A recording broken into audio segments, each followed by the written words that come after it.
Welcome to the episode. Today we're talking about the power of equal business stature in a sales call. And if you wait till the end, you'll hear how to develop those muscles, how to develop equal business stature in your sales call.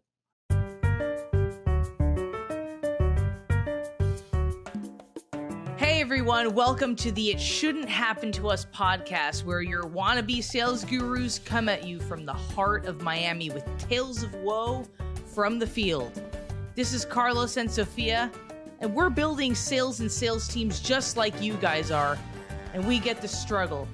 As gurus, it shouldn't happen to us, but it seems to. Good morning, Sophia. Good morning, Carlos. How are you today? I woke up today, like you say, like fresh, like a spring lamb. Like a spring lamb. Well, let's see if the day will keep that energy level high for you.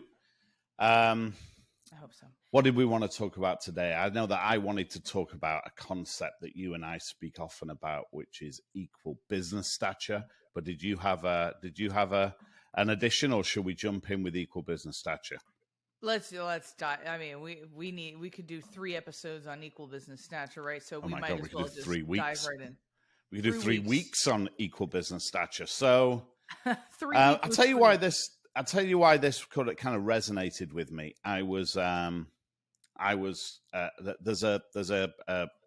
guy that you're about to see an engagement letter come through, but I don't want to mention the company by name.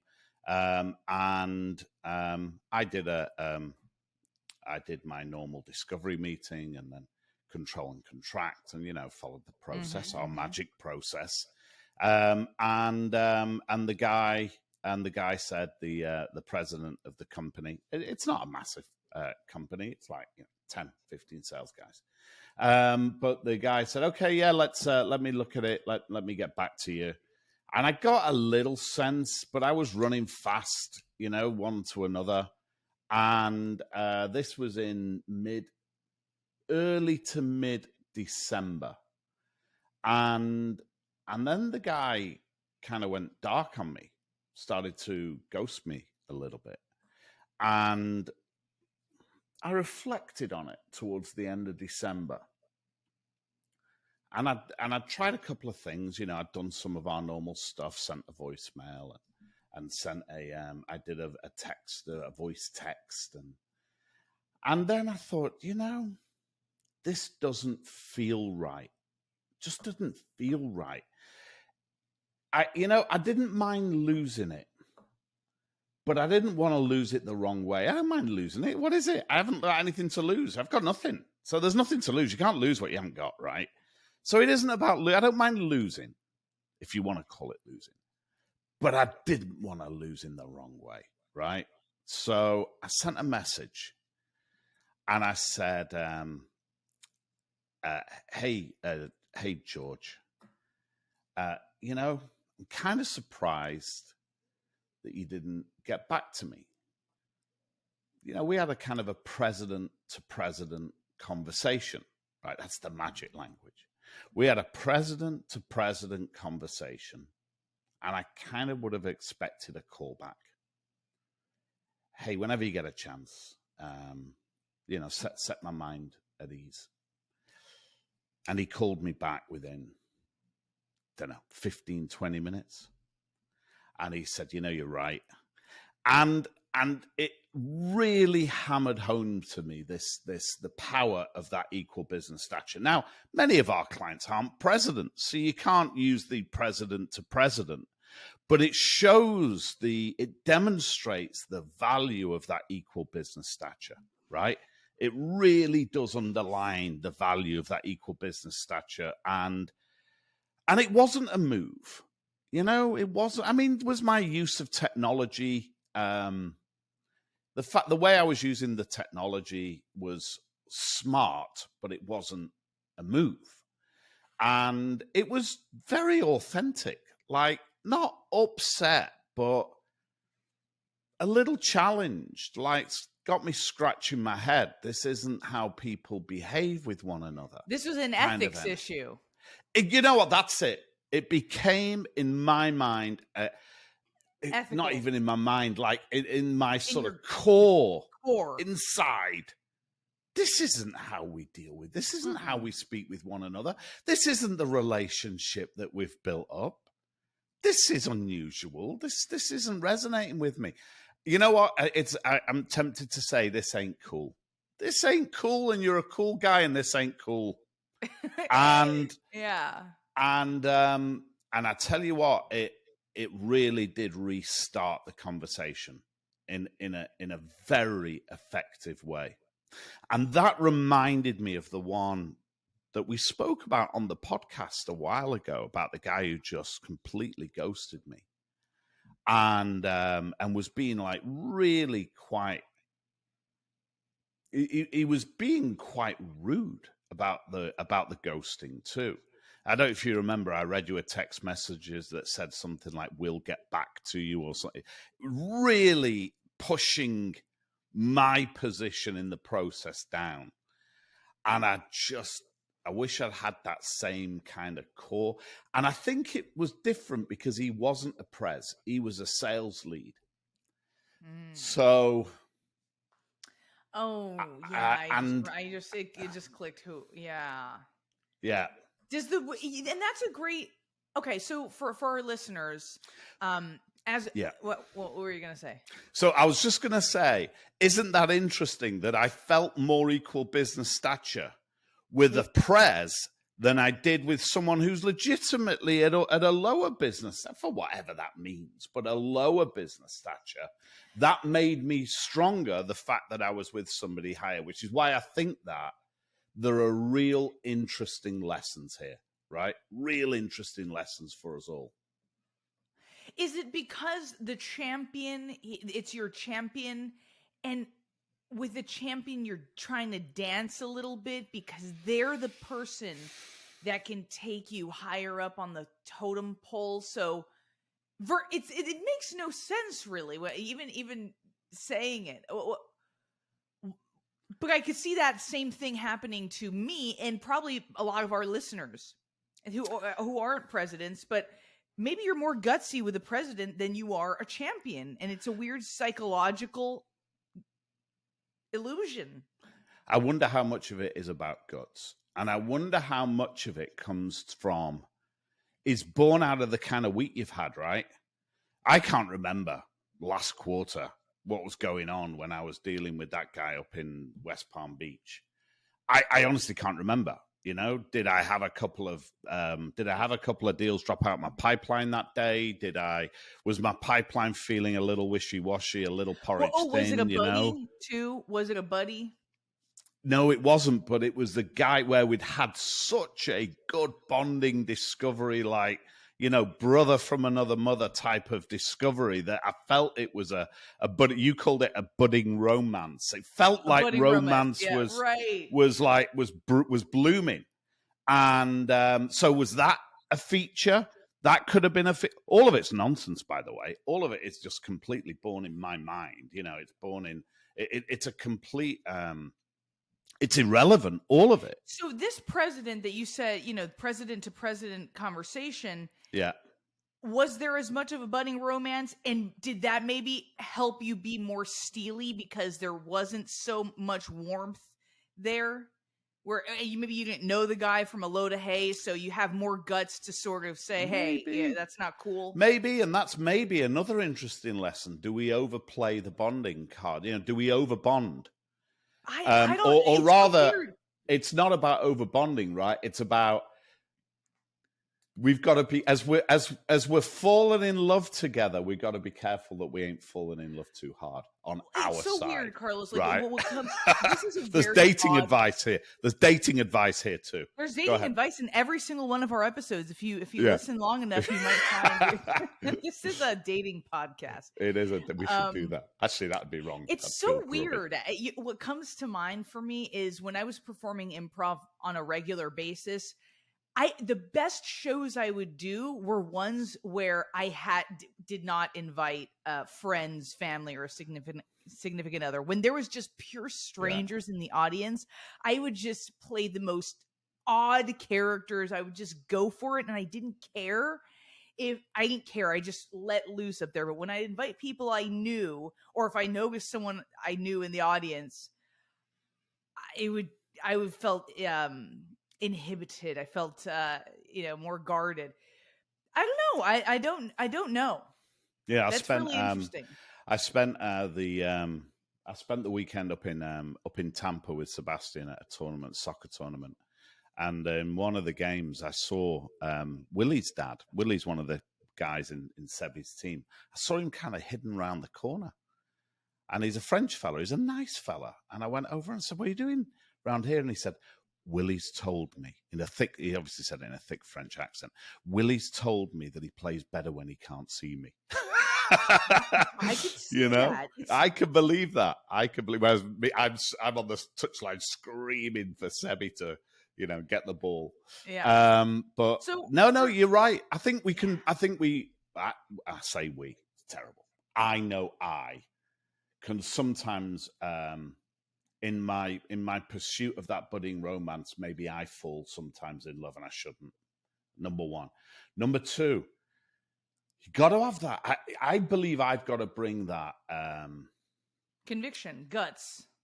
It's guts, it's conviction, and it's also, I think, a care but don't care. God, it sounds awful, right? But I care but don't care kind of mindset. Equal business stature, not attached to the outcome. Very important. And, a walk-away presence. We always talk about that walk-away presence. But feel it authentically, because that's what I think the superpower is. When it's all, I was realistically, authentically reaching out to George, saying, prez to prez, this isn't the way we deal with one another. And I wonder if it was the authenticity of it that was powerful. You were about to describe, I jumped in a minute ago when you were going to describe equal business stature. What does it mean to you, that just equal business stature? Just in case anyone listening is thinking, what really is equal business stature? I think the best way to help anyone understand what equal business stature is to describe what unequal business stature is. So unequal business stature is when anybody in a sales role, or anybody selling, you don't have to be in a sales role, if you're trying to turn more people into clients, will plant seeds in the subconscious mind of both themselves and the prospect. This type of thing happens. These seeds are planted when we profusely thank prospects for their time, when we promise to be out of their hair as soon as possible. Absolutely. When we are answering all of their questions without tapping the brakes for a minute and questioning what is the purpose of that question. And we sort of become this subservient person. And again, what happens is that subconscious seed is planted in both the salesperson and the prospect's mind, that the prospect is up here and the salesperson is down here. What's going to proceed to happen is pure sabotage, because the prospect is going to ask the prospect for pricing, presentations, quotes, proposals before we've even covered enough ground to know if that's the right next move. And another example is profusely thanking people for their time. Thank you so much for your time today. Oh, I hate that. How often do we hear that? We hear that all the time. Oh, thanks for your time. What? Thanks for your time, implying that the prospect's time is of more value than how much better would it be? How much better would it be to turn up to a sales call and say, "Hey, you can thank me for my time later. You thank me for my time later. Let's see." I like that. That's right? and if we don't say it, feel it. Feel it. Feel it. And man, there's still, maybe not so much post-COVID, but there's a lot of this that still exists. I remember, Carlos, when I was selling advertising, there was a woman in my office that had something called, we used to call on auto dealerships quite a bit too. And there was a woman in my office that had something called Sugar Fridays, where she would go to Costco or BJ's Wholesale and get these huge trays I of know where you're cookies. going. Oh, And she would go to all these car dealerships that were not giving her any money yet, by the way. This was her prospecting effort. And she would drop off cookies and schmooze. And I can imagine that a lot of those general managers would get these cookies, and she'd be in there for the Larry David from Curb Your Enthusiasm calls it a stop and chat. Coming in for the stop and chat. I bet a lot of them were wondering, what is this? She can get the hell out of here and get, that is an example of unequal business stature. So I remember, you've just reminded me, I had, as you know, we have an account with a premier local healthcare network. And many years ago, I was asked to work with the general surgery team. You've heard this story before, right? So I was asked to work with the general surgery team. The idea is that they were to build a local community, go into the community and get some and build referral bases, centers of influence. Primary care docs that would refer them. I don't know, a gallbladder or a hernia or whatever those general surgeons do. And as you can imagine, they didn't go to medical school thinking that they didn't go to medical school and then specialized in surgery and then got a job at the premier brand in the region, thinking that one day they were going to have to go and start selling. That's precisely why they did all that education, was so that they never would have to go and do some selling. And so you can imagine that I was, when the prospect of working with me was not, didn't fill them with anticipation. No. However, I did work with them, and we actually built a great relationship. And that team actually ended up doing sort of a 80% increase in elective surgeries. So I mean, the impact was brilliant, but I remember the first time I sent them in the field, these surgeons, and they had one task to do. Between 1 week and the next week, they had to go and knock on one primary care physician's office door. They're in my mind, they've got a Willy Wonka golden ticket, right? They're a surgeon. They're at a higher status than the door they're knocking on. They're surgeons. They're with the premier brand in the marketplace. They've got a Willy Wonka golden ticket into any primary care office in the region. So I gave them a task. Hey, just what between now and next week, go and call on her. Just go knock on a door and introduce yourself. That's it, guys. Just go and introduce yourself. The next week they came back, how did it go? And one of the guys says to me, it went well. I did get to see the office manager. And I thought, what? I got to see the office manager. I took in a plate of donuts. I said, you did what? When did I tell you to take in a plate of donuts? He said, that's what I see all the pharma reps doing, taking in a plate of donuts. Like, oh, so cringy. You're like, oh no, that isn't why you became a surgeon, to take it. Like, my heart broke a little bit for it. And you could see in his face how crushed he was. He was like emotionally crushed at this. Slide down the sort of the social ladder. He was like, I took in a plate of donuts. Don't be insane. Dobby. Yeah, they're like Dobby. Mr. Potter. I had to give him a sock, right? To free him. He was like Dobby the house elf. Absolutely. So so what is equal business stature? It is simply the principle that states, hey, Mr. or Mrs. Prospect, let's you and me sit together and have a really cool conversation as two equals in the room. We don't have to worry about what's in each other's bank accounts, and we don't have to worry about where we are on the organization chart. I'm here to figure out if my solution fits your problems, and we're going to do that as two equals in the room. But I'm thinking about it, Carlos. Does a champion, does someone who is not the decision maker potentially blow more smoke? Well, what do we always say? If somebody can't say yes, they can only say no, right? So a couple of things we've got to be real careful of. Champions are great, and you want a champion in Champions are every great. deal. Champions are great.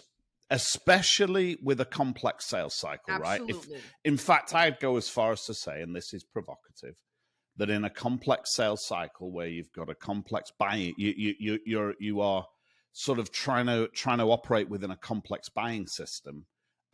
If you haven't got a champion means someone with access to decision and money and wants you to win, right? So if you haven't got a champion, you might want to disqualify that opportunity. You might actually want to work it for a champion before you work it for the deal. So I think on a complex buy cycle, you need a champion.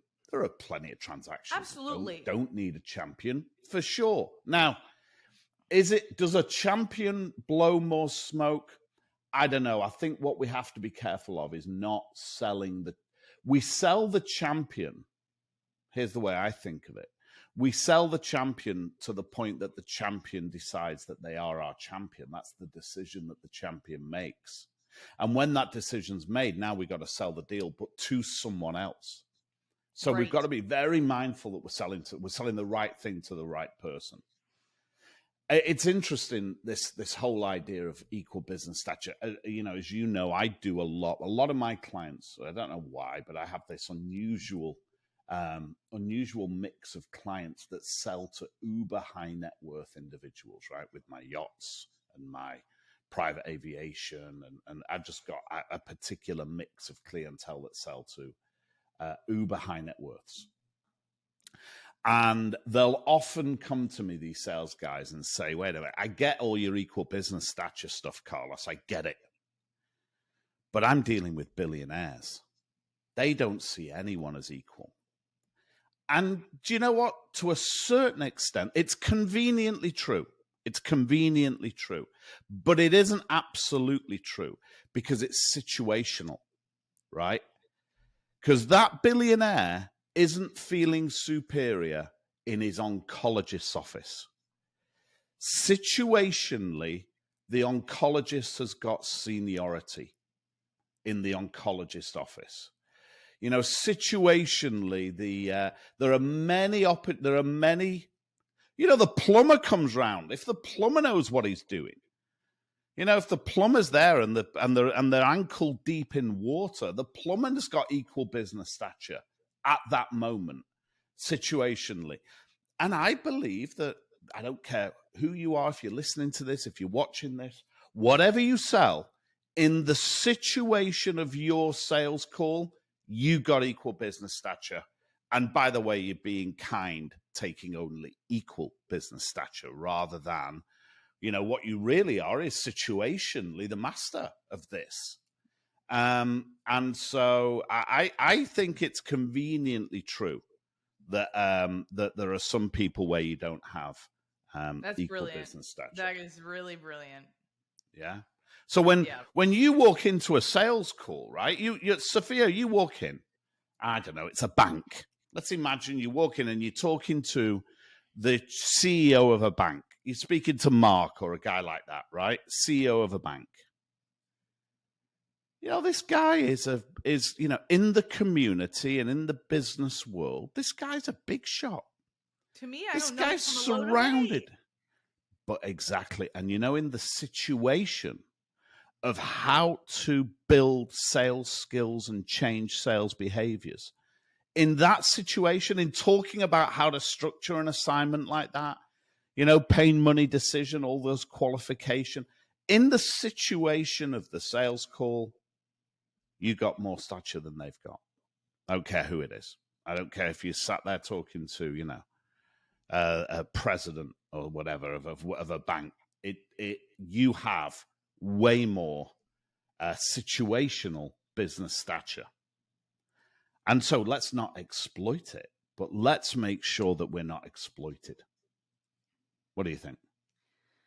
I think it's magic. I think it's magical. It doesn't matter if you're a yacht broker selling to a billionaire. It doesn't matter. You know, it comes from it's mindset, strong mindset. Yep, and it's born out of an authentic belief in what you do, an authentic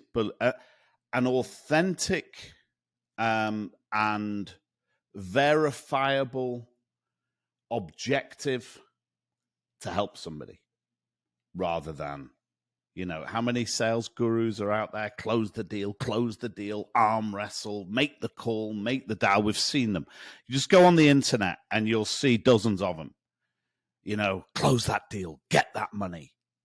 You know, that you erode all your ability to have equal business stature evaporates at that point, unless you're a great actor, right? Unless you're a great actor, and then the price you pay is authenticity. And for a lot of prospects, they'll sniff that out. You pay the price of authenticity, and I don't think I don't think you need to pay that price. I think you need to have a wonderful conviction about what you're doing, about what you're selling and what you're doing. Sell yourself first, as we always say, and go in with a true objective of helping somebody make a great decision. And with that has to be a strong abundance mindset surrounding your market. It's knowing, having that confidence in what you sell, that you do help a lot of people. Yeah. But also knowing that some will, some won't. So what? Someone else is waiting. And yeah. I'm not here to convince you or persuade you. I'm here to put our cards out on the table and figure out if I might be able to help you. That abundance mindset, you've struck gold there. Because if you believe you're talking to the last deal in town, if you believe that you're talking to the last deal in town, you've got no way. Because at the end of the day, you can be all, beautifully oriented to help somebody, but when the landlords are knocking, when the gas bill needs paying, when there's medical bills, desperate people do desperate things. I don't believe you can be legitimately abundant. I don't believe you can hold a legitimate abundance mindset when you need to pay the bills. And we're human beings at the end of the day. When you got to pay the bills and you're worried, I think that steals your equal business stature. I think so too. So how does someone who needs to pay the bills and keep the lights on, how do they maintain that equal business stature when they're selling to a billionaire? I've got my answer, and then you give me your answer. You want to prospect baby, prospect baby, prospect pipeline, and pipeline journaling. Baby. Oh my goodness, journaling, absolutely. Okay, I'll do prospecting. You go do journaling in the last 2 minutes. So prospect baby, because conviction comes from pipeline, and pipeline comes from prospecting. So prospecting, take matters into your own hands. Up the prospecting, and alongside, as you up prospecting, you'll up top of funnel. As you up top of funnel, you'll build a pipeline, and your conviction is a function of the depth of your pipeline. So I say prospect, you say journal. Give the troops 1 minute on journal. Prospecting absolutely will pour rocket fuel into your conviction, but journaling, becoming an actor in sales, there's a tiny actor within all of us that wants to come out and play. And in journaling, we need to wake up every single day and behave as if we have $1 million in the bank account and don't need the business, right? If you journal right, you've got the $1 million in the bank account. And it's just a matter of wherever you are in that journey, the calendar's just got to catch up to that fact, right? It's a statement of fact. It isn't a lie. It isn't when you make affirmations like that, I mean, we go deep with our clients on this stuff, right? An affirmation isn't a lie, and it isn't a wish or a dream. It's a statement of fact that the calendar has to catch up with. And you're on that path, somewhere on that path. Hey, Sophia, how cool was it to talk about equal business stature? This, as we said at the beginning, we could talk about for weeks and weeks on end. It is a superpower of salespeople. With that, I think we're going to wish you from Miami good selling. It's goodbye from Sophia. And goodbye from Carlos. Take care, guys. Bye, guys.